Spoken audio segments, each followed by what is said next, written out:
حضرت انس بن مالک رضی اللہ تعالیٰ عنہ یہ وہ خوش قسمت صحابی رسول ہیں جنہوں نے 10 سال اللہ کے رسول کی خدمت کی ہے، اور 10 سال تک فرماتے میں حضور کی خدمت میں رہا، کبھی ایسا نہیں ہوا کہ میرے محبوب علیہ السلام نے مجھے ڈانٹا ہو یا برا بھلا کہا ہو۔ حضرت انس رضی اللہ تعالیٰ عنہ فرماتے کہ مہاجرین صحابہ حضور کی خدمت میں حاضر ہوئے اور انہوں نے آ کر عرض کی کہ حضور، جو انصار ہیں وہ ہمارے اوپر بڑے مہربان ہیں، وہ ہماری مشکل وقت میں مدد کرتے ہیں اور ہمارے ساتھ جو ہے وہ محبت کا اظہار کرتے ہیں، دکھ درد تکلیف میں ہمارے ساتھ کھڑے ہوتے ہیں، لیکن ہمیں تو یہ خدشہ ہے کہ سارا اجر و ثواب یہی لے لیں گے اور اللہ کے حضور ہمارا تو کوئی ثواب نہیں ہوگا۔ تو حضور میں نہیں، صحابہ ایسا نہیں ہے، اگر تم ان کی طرف سے ملنے والی نعمتوں پر ان کی تعریف کرتے رہے اور ان کا شکر ادا کرتے رہے تو اللہ کے ہاں تمہیں بھی اسی انعام و اکرام سے نوازا جائے گا۔ یعنی جب بندہ بندے کا شکر ادا کرتا ہے اور اس کی اس پر تعریف کرتا ہے تو اللہ تعالیٰ کے ہاں اس کا بھی اجر لکھا جاتا ہے۔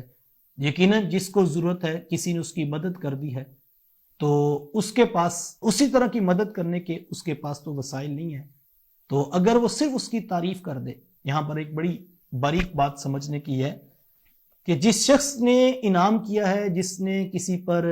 کوئی آسانی، کوئی سہولت کا رستہ کسی کے لیے بنایا ہے، لوگوں کی طرف سے اس کو انعام کی جو ہے وہ حرص نہیں ہونی چاہیے کہ اب نتیجے میں لوگ میری قدر کریں یا لوگ میری عزت کریں، لوگ میری تعریف کریں۔ اس کو تو یہ نہیں چاہیے کہ وہ تقاضا کرے، چونکہ اس کا اپنا ذاتی معاملہ، وہ اللہ کی رضا کے لیے کرے، وہ اخلاص سے کرے، وہ للہیت کے جذبات کے ساتھ کرے اور اللہ کی بارگاہ میں بس اجر و ثواب کا امیدوار رہے۔ لیکن جس شخص پر نعمت کی گئی ہے اس کو چاہیے کہ وہ اپنے اوپر نعمت کرنے والے، اپنے اوپر انعام و اکرام پیش کرنے والے شخص کی تعریف بھی کرے۔ یہ حضور حدیث میں اپنے مہاجر صحابہ سے فرما رہے ہیں کہ اگر تم ان کی تعریف کرتے رہے اور اگر ان کا شکریہ ادا کرتے رہے تو فرمایا اللہ تمہیں بھی اس کا اجر عطا کرے گا۔ مجھے اور آپ کو ان سخت حالات میں اس طرف بھی متوجہ رہنا ہے۔ 2 طرح کے طبقات ہیں جو معاشرے میں موجود ہیں۔ ایک وہ طبقہ ہے اہل ثروت کا جو اس وقت اپنا مال جو ہے مستحقین تک پہنچا رہا ہے، تو دوسرا وہ طبقہ ہے کہ جو وہ انعام، وہ نعمت وصول کر رہا ہے۔ تو دونوں کو کتنا خوبصورت اسلام نے طریقہ دیا کہ اگر تمہارے اوپر کوئی انعام کرے تو تم اس کا شکر ادا کرو، لیکن جو شخص انعام کر رہا ہے اس کا اللہ کی طرف رجوع ہو کہ میرا رب ہی مجھے اس کا اجر عطا کرے گا۔ تو یقیناً یہ بہتر صلہ ہے اللہ کی بارگاہ میں، جو منعم کو نعمتیں دینے والے کو اور بندوں پر احسان کرنے والوں کو دیا جائے گا۔ حضور فرمایا کہ بعض ایسے لوگ ہیں جن کے ساتھ اللہ کلام نہیں کرے گا، نہ ان کو پاک کرے گا اور نہ ان کی طرف نظر رحمت فرمائے گا۔ تو کسی شخص نے پوچھ لیا حضور وہ کون لوگ ہیں جن کو نہ رب پاک کرے گا، نہ کلام کرے گا، نہ ان کی طرف نظر رحمت فرمائے گا؟ تو حضور میں صحابہ وہ 3 لوگ ہیں، اور مسند احمد میں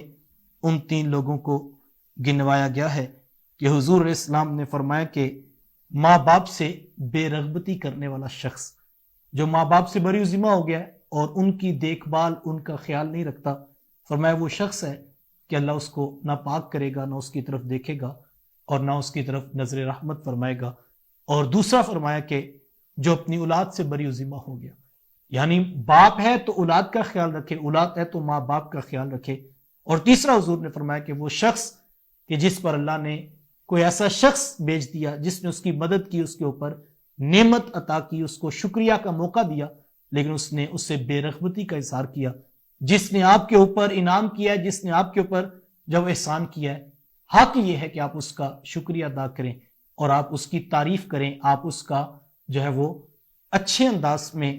ذکر کریں، تو یہ اس شخص کا حق ہوگا۔ اور فرمایا جو اپنے منعم سے بری ذمہ ہو گیا، اللہ اس کو نہ پاک کرے گا، نہ اس کو جو ہے وہ نظر رحمت سے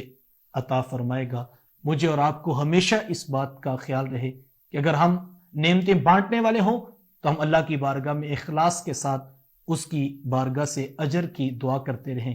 اور اگر ہم پر کبھی آزمائش کے دن آ جائیں، کوئی ہمارا سہارا بنے، کوئی ہمارے ساتھ اچھا سلوک کرے، کوئی ہمارے لیے آسانی کا رستہ بنا دے، تو میں اور آپ کبھی بھی اس کو نہ بھولیں، ہمیشہ اس کو اپنی دعاؤں میں یاد رکھیے اور اس کے لیے اللہ کی بارگاہ میں اچھے اجر کا سوال پیش کرتے رہیے۔ اللہ تعالیٰ مجھے آپ کو توفیقات عمل نصیب فرمائے۔